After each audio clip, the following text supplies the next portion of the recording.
Welcome back. Salutations. I'm here with a very heavy topic that is a very important topic that I feel like we don't talk about a lot in our society, or just, I guess, I don't see a lot of, and that is grief. So I thought that that quote that I put up was very inspirational. I mean, it didn't take that long to find it. I did literally just go on Google, and I was like, grief quotes, and that one was the one that kind of summed up what this video is about. But more importantly, I'm talking about grief in a day-to-day life kind of thing. Not day-to-day. You shouldn't be grieving every day. But what I'm trying to say is that there are moments in our lives that we need to hold space for. And by holding space for these moments, they become sacred and they actually allow us to evolve and become better, or just at least more. Better is, a very gray word. It means different things to different people. But what I'm referring to is, I think that the whole point of this life is just to experience it. And we have to really allow ourselves to experience all aspects of what we go through. And sometimes when we go through things, like, we just kind of are like robots and we just keep going. But it's damaging, at least I think, in my humble opinion, that is damaging for our souls, if you believe in souls. Or it's just damaging for your mental health if you don't believe in souls. I didn't really realize that. I think that's why I'm making this video. And once again, just making videos in general has been very therapeutic, because it has made me sit down and analyze my actions instead of just like living up here all the time. But we make space for all the good moments in our life, because that, as you should. But sometimes I think I'm being repetitive in the sense that I'm saying that we just don't do that for the bad moments. And sometimes we don't allow ourselves to to put a name to it, which in this case I'm talking about grief. Grief isn't just when you lose someone. It's not just like someone died and you're grieving. Grief is also when you lose yourself, or aspects of yourself, or you lose something that had value to you, or you just lose the ability to do something again. That's grieving. Or even just like, let's say you're in a relationship and the relationship ends, like, you're grieving the relationship. And I think that we live in a very bounce back society, and I'm not like judging anyone for how they decide to move on from things. That's a whole different thing. All this video is about is actually just holding space to allow yourself to grieve. I think of it this way. When I say make space for things in your life, it's like almost just making a sacred space for the experiences that you go through, because that is what this life is made up of anyways.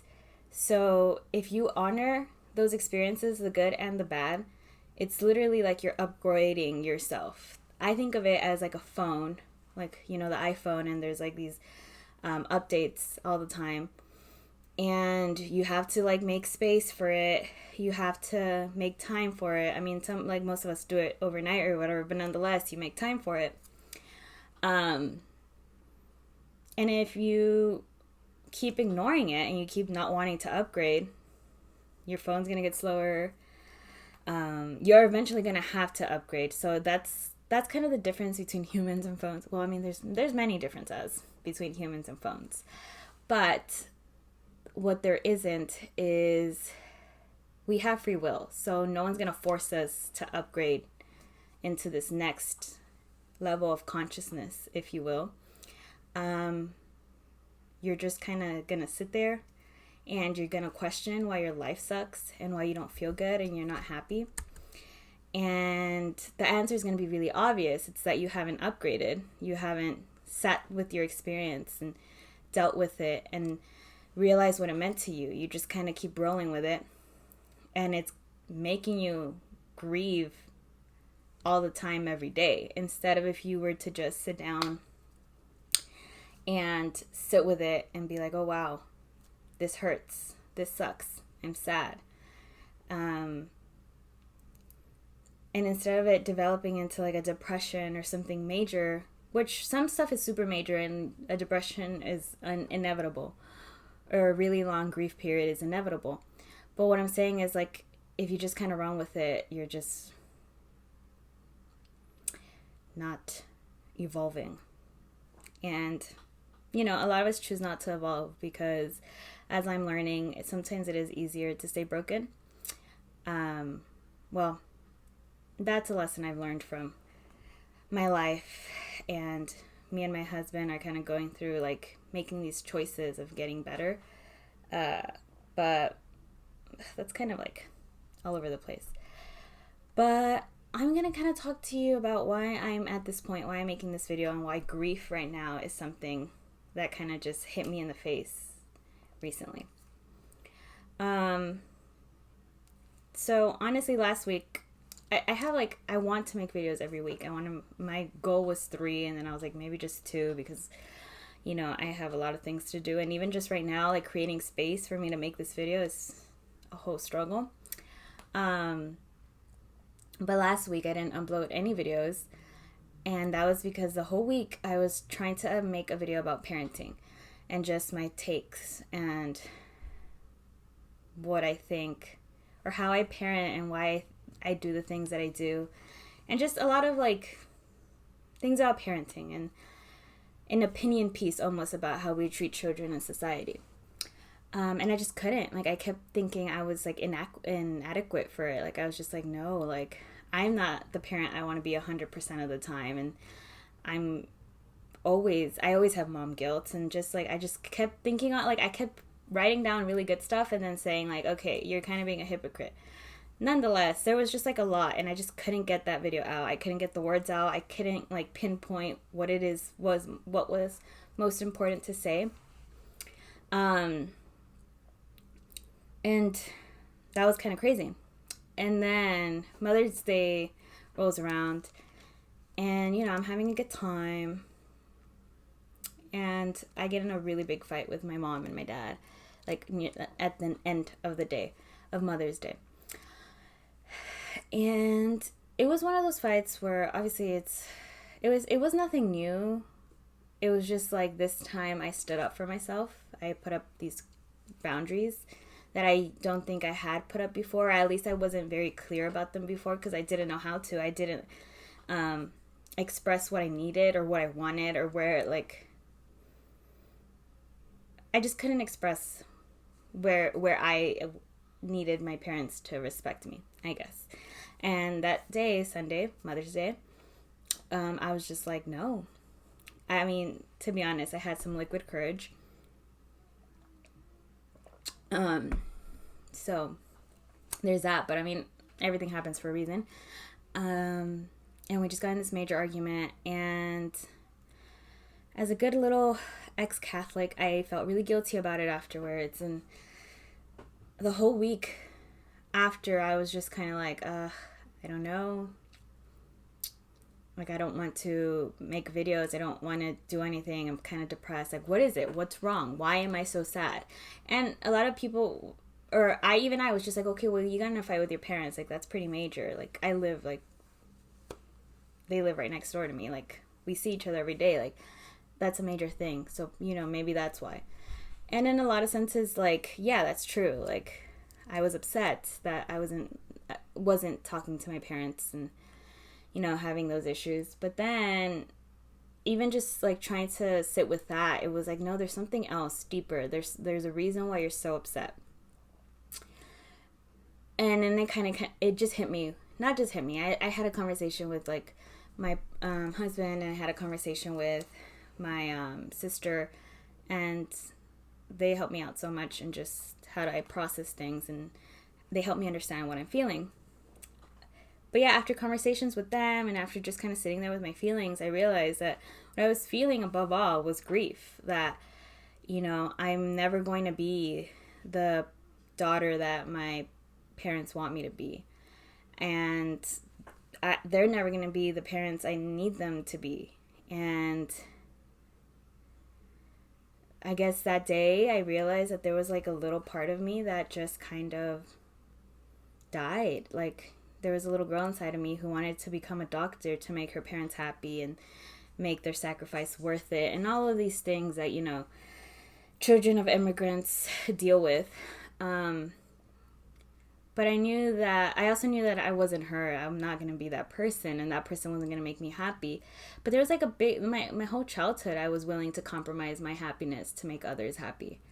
And that's just kind of when it hit me. Like, how are you going to move forward in your life if you're pressing the gas and the brake at the same time? Like, your actions are of that little girl because you still want to please your parents or society or all these things.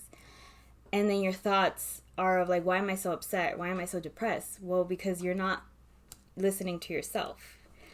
So that was like, that kind of just hit me one day. And then I had to be sad for a while. I had to respect myself. I had to understand that I was grieving parts of me that were dying in order for other parts of me to evolve. And I guess having to lose that is what made me have to make the choice to choose myself, in a sense. Like I had to focus on what made me happy. I had to focus on creating these boundaries. I had to focus on my actions equating my thoughts, my paths, what I want. Because I wasn't in line with what I wanted. I was trying to be everything at once, and then still bitter and resentful towards the world because I wasn't getting what I wanted. So grief is going to teach you that stuff. And the more you can sit with it, the more you can just be like, okay, this is shitty, you know, like I like the quote says, you know, what does it say? Oh, grief is just love that you can't basically express. Like, you know, there was a part of you who wanted to love something and you just couldn't have it because, you know, I can't be what my parents want me to be and also be what I want to be in the same world or in the same place. Like that's kind of impossible because I would have to be God and I would have to dictate how my parents thought, and I would have to change my destiny or what I believe to be what I like, my happiness. That was kind of a mumble jumble, but grief is a bunch of love that has nowhere else to go, and you just kind of have to like sit with it and realize, okay, well, you know, how am I going to pour this love back into myself? And so I guess for me, the moral of my story is that in this particular bout or this particular experience with grief has taught me that I need to choose myself and actually like think about my actions instead of just wishing that I would be in line with myself and that I would get what I wanted.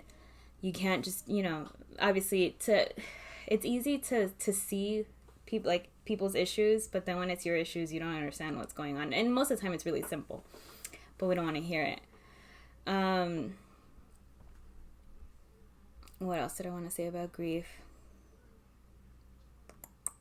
So I guess just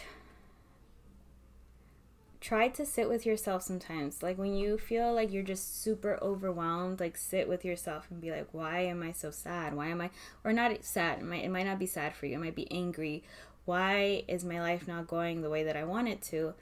And then if you feel like there are parts of you that you have to grieve, then do that. Throw yourself a little pity party, but don't make your life a pity party.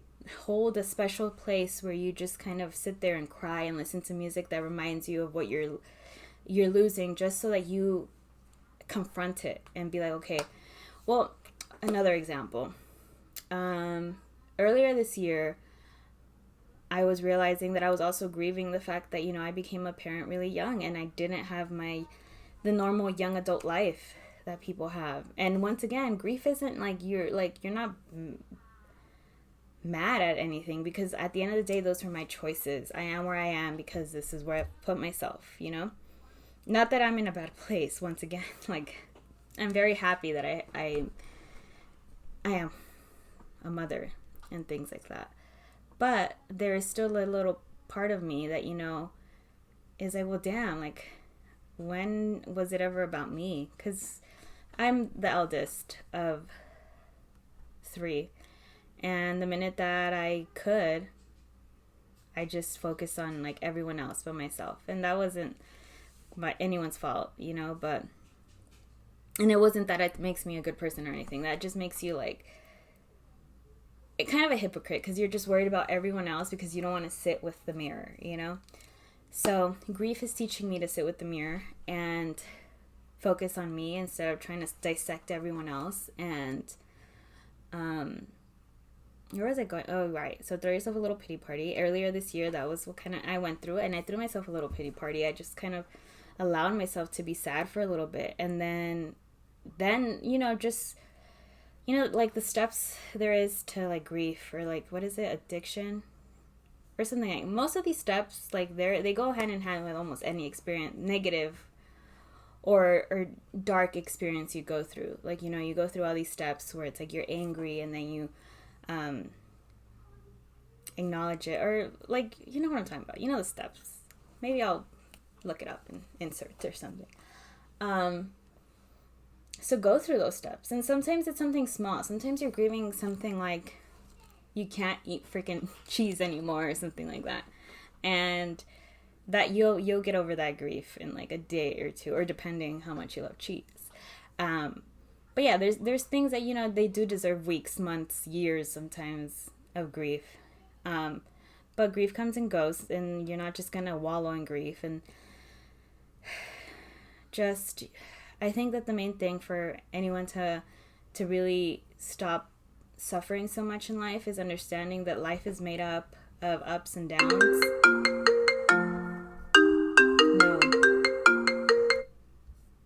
No. Whereas this was actually, yes. So life is the main thing, I think, that I'm learning from this, and just especially from grief, is that life is about, you know, ups and downs. And no matter who you are, no matter what kind of money you have, no matter what car you drive, you're going to have ups and downs. And I think in many, like, you know, spirituality and major religions and things like that, I think it all concludes to you can't get stuck in love with the up or the down, because some people are like addicted to being depressed, or just they can't get out of a depression, and mental health is a whole different thing. What I'm trying to say is, you know, you cannot, like, gravitate towards just one. You have to understand life for what it is. It's ups and it's downs, and there's stagnation, and there's just everything, and you're just supposed to learn how to experience it, how to be in that moment, how to honor yourself through it all, whether it's a great time of your life or a not so great time of your life. And that is how we evolve. That's how we just grow, because there will come a time where the same thing happens to you twice. It's like when you were younger, something happened and it was the end of your world and you thought it was over. Because think about it, when we were children, if your mom doesn't want to give you candy, like, that's that day is ruined, or that hour is ruined, or whatever, because that's the largest thing in your life. Well, you know, to privileged children. And then you grow up and someone says, no, you can't have candy. You get over it quicker. And that's just, you master life that way. And that's why we have to learn from children. So, all in all, I've been grieving. But also, I think it's kind of interesting because my next video is actually going to be a Disneyland vlog. And these things, I'm not planning them. You know, there's grief and then there's joy. And that's just the way life is, you know? And I think I'm learning that. And I think that if I'm reading the signs from, like, the universe, God, whatever you believe in or don't believe in, I'm just learning that. Like, that's kind of like, I'm really understanding that and having to master that. And I'm a long way from it, because I think that, that could take up a whole lifetime of getting it. But the way my life is working right now, it's so obvious. It's just like, wow, like, just sit down with the happiness, sit down with the grief, sit down with the joy, sit down with, well, joy and grief, duality. I need to make a video about duality, but anyways, I just love that this is happening. Like, I went through something kind of rough, and now I'm going to Disneyland, which I love. Don't hate me. I know it's a monopoly. I get it, but I'm a sucker for that, for Disneyland, not monopolies. All right, so I think that'll be that on grief, and my next video will be about joy. So yeah, I'm excited for that. Sure, yeah, have a great day, a good afternoon, a good night, whatever it is. And thank you once again if you're listening, because this is helping me so much. And I don't know if it's fun to watch, or if it's not, or whatever. But yeah, have a great day. See you next time.